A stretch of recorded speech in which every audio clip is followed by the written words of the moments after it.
They say silence is peaceful, but sometimes silence screams. It doesn't always mean calm. It can also mean someone has been hurt so deeply that words no longer work. They've cried, explained, begged, and none of it helped. So they stopped speaking, not because they don't feel, but because they felt too much. This is the kind of silence Carl Jung understood, the kind born from invisible wounds. Pain that doesn't leave a mark on the body, but changes the soul forever. People who suffer this way don't return to the world the same. They come back quieter, distant, guarded. It's not coldness, it's protection. Because once you've been burned by love, you start hiding the parts of yourself that used to reach out freely. They laugh less, trust slower, and look at others like they're waiting for the betrayal to come. Because it usually does, Jung said, until you make the unconscious conscious, it will direct your life and you will call it fate. That unconscious pain, it doesn't vanish. It leaks out in the way we avoid eye contact, in how we flinch at kindness, or shut down when someone tries to get too close. You think you're just tired, but really, your soul is still stuck in a moment where it broke. You may wear a mask. Now Adri's smiling, strong, okay, but it's not fake. That mask carried you. It helped you survive humiliation, rejection, betrayal. Jung called it the persona, the face we wear in society. But the danger, you begin to forget that a real self exists underneath. And when someone tries to reach you, you pull away. Not because you don't want connection, but because you've learned connection can hurt. You've learned that if you open your heart, it might be crushed again. So you build walls, but more than that, you build worlds, inner worlds, places where no one else can enter. You go there when the real world becomes too sharp, too loud, too risky. And outside, people misunderstand. They call you cold, moody, distant, but they don't realize you're not hiding from them. You're protecting yourself, from the softness that still aches. Jung believed pain isn't punishment, it's a teacher, a signal. He said, there is no coming to consciousness without pain. But the modern world doesn't teach us how to sit with pain. It teaches us to cover it, to explain it away, to silence it, so it turns into something darker, a shadow. We smile, go to work, post selfies, but deep down, we're stuck in old memories, trapped in a cycle of reaction we can't explain. Jung called this a complex, an emotional knot buried deep in our unconscious. And until we're brave enough to face it, it repeats over and over. Imagine this, a child who grows up feeling invisible, not because anyone shouted at them, but because no one really saw them.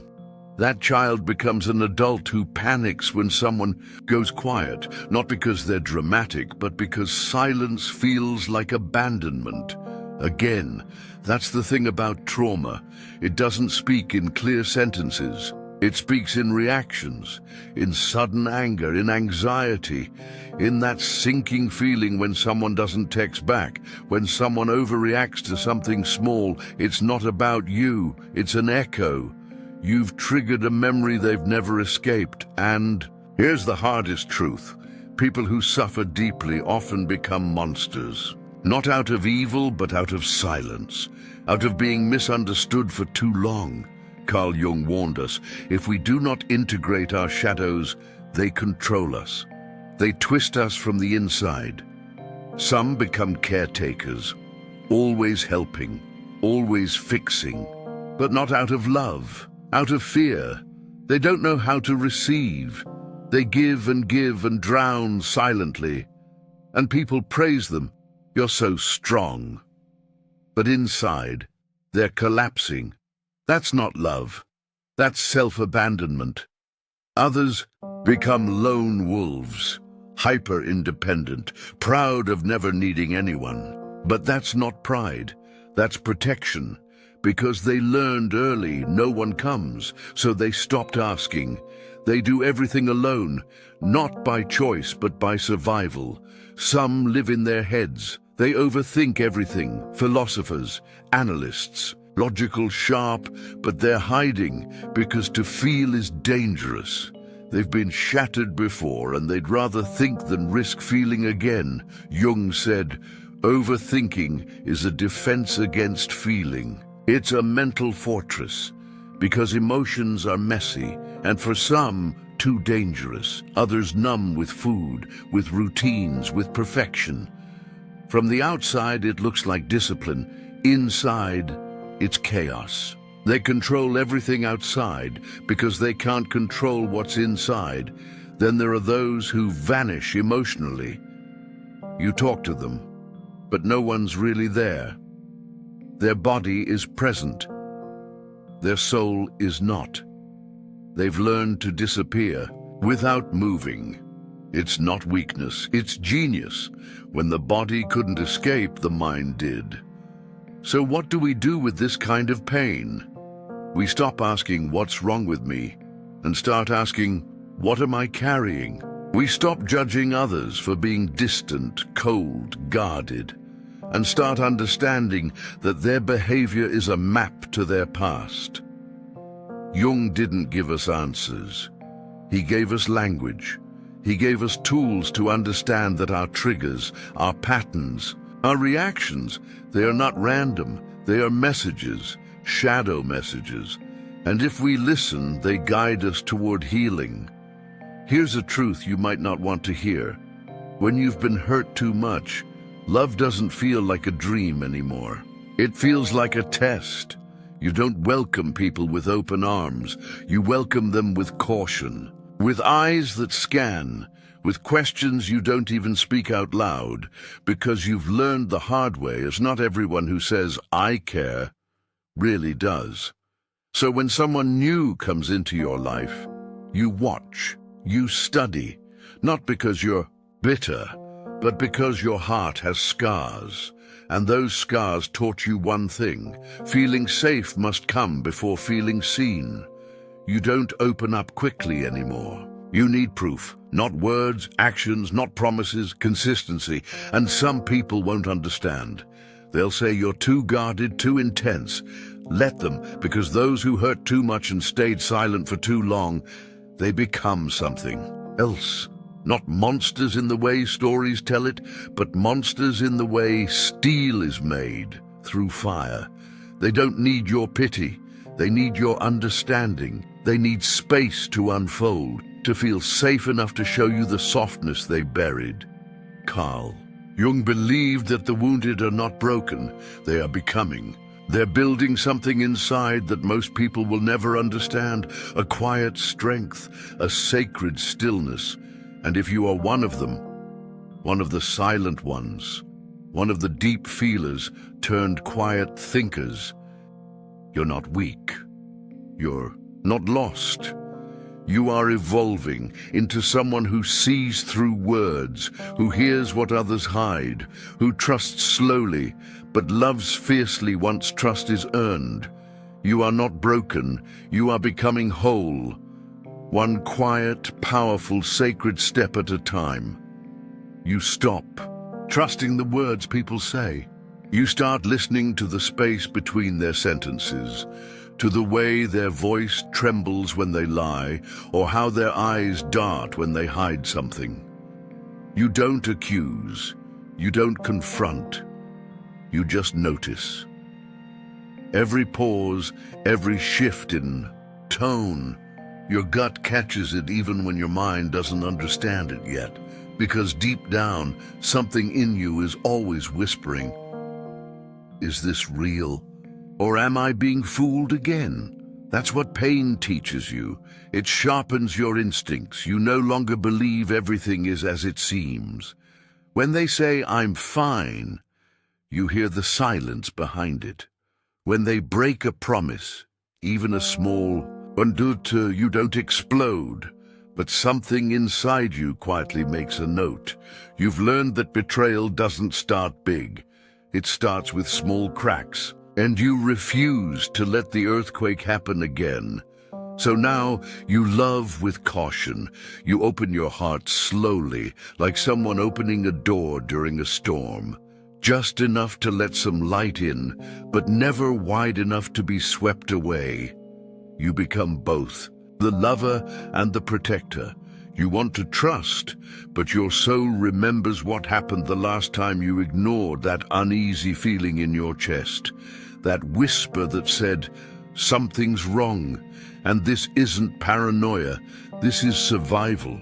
This is the result of heartbreak that didn't just hurt, it rewired you. Your body feels the shift before your brain can even name it.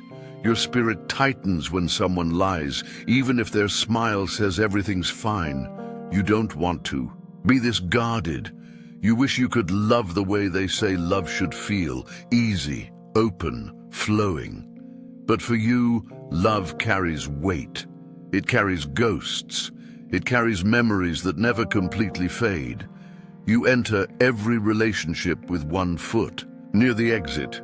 Not because you want to run, but because you've had to run before. You've had to save yourself when no one else did. So now, even when things are good, part of you stays alert, ready, waiting for the silence, the shift, the emotional pull-away that always seems to come. And no, that doesn't make you broken. That makes you a survivor. But God, it's exhausting, isn't it? Always reading between the lines, always watching the energy in the room, always wondering if they really mean what they say. You're not trying to play games. You're not testing people for fun. You're trying to see if they're solid, if they'll stay when you get quiet, when you get distant, when you're not smiling so easily. You don't want perfection. You never did. You just want truth. You want consistency. You want someone who sees your wounds and doesn't run. Someone who doesn't need you to be easy to love all the time because you've been fighting battles no one sees. And even if you don't say it out loud, inside you're asking, will you lie to me? Will you leave when I stop performing? Are you here for me or for how I make you feel? And if you feel even a hint of dishonesty, it echoes inside you like a warning bell. Maybe you don't say anything. Maybe you give them another chance. But part of you closes, quietly, permanently, because once you've been lied to by someone you loved, your nervous system doesn't forget. You see the pause before their reply. You hear the fake tone. You feel their eyes avoiding yours. And while others might not notice, you do. You always do. Because you've learned that pain doesn't come with sirens. It creeps in quietly, hidden in soft smiles and sweet words. So how do you move? Forward, carefully, slowly. You let your heart melt, not all at once, but in layers. You watch not just what they say, but what they do when they think you're not watching. Do they check on you when you're quiet? Do they stay when you start to pull back? Do they listen to your pauses, not just your words? That's how you know who's real, because when someone lies about small things, even meaningless things, it hurts more than they think. Not because of the lie itself, but because it opens an old wound, a sacred wound, one that still bleeds in silence. You heal not by forgetting the pain, but by facing it, by asking it, what are you trying to protect? What haven't I heard yet? Because here's the truth. Pain doesn't want to ruin you. It wants to be respected. It wants you to remember. And in remembering, you finally start to take its power away. People who have suffered deeply carry a strange gift. They see things others don't. They feel energy. They pick up the smallest shifts in tone, in words, in silence. But if they haven't healed yet, they can lose themselves in other people's emotions. They become rescuers, but forget they need rescuing too. Healing doesn't mean becoming a warrior. It doesn't mean being strong all the time. It means becoming whole. It means welcoming every part of yourself, even the parts you've been taught to hide, even the pain, even the fear. You're not weak because you have walls. You're human. And the sadness comes not from building those walls, but from forgetting why they were built in the first place. Carl Jung called this process individuation. It's the journey of becoming who you really are, not who the world told you to be. And to reach that, you have to pass through the shadows, through the rage, the grief, the abandonment, the longing. You have to walk through the very emotions you tried to escape. You're not a broken machine to be fixed. You're a complex soul with a story to be unfolded, one piece at a time. And when you finally start listening to your pain, instead of fearing it, something changes. The wound becomes your teacher. The screaming inside you softens. And that lost part of you, the inner child who waited for someone to come back, to say the right thing, to stay, finally starts to feel safe. In that safety, you don't forget what happened. You just learn how to carry it gently, with grace. You don't fake being okay. You say, yes, this still hurts, but I'm still here. I'm not running anymore. The people who've suffered the most often become the softest, the kindest, the most loyal, not because they don't know pain, but because they know it too well. They don't seek to hurt, they seek to understand. But even they need to be reminded. They deserve to be understood too. So if you're one of them, if your silence is often mistaken for disinterest, if your distance is really a cry for safety, hear this: you are not broken. You are deep. You are wise. You are a soul that kept walking even when the road disappeared, and maybe now it's time to come home. Not by force, not by pretending, but by love. Because healing isn't about arriving, it's about returning. Returning to the person you were before the world forgot how to hold you. Welcome back. You made it.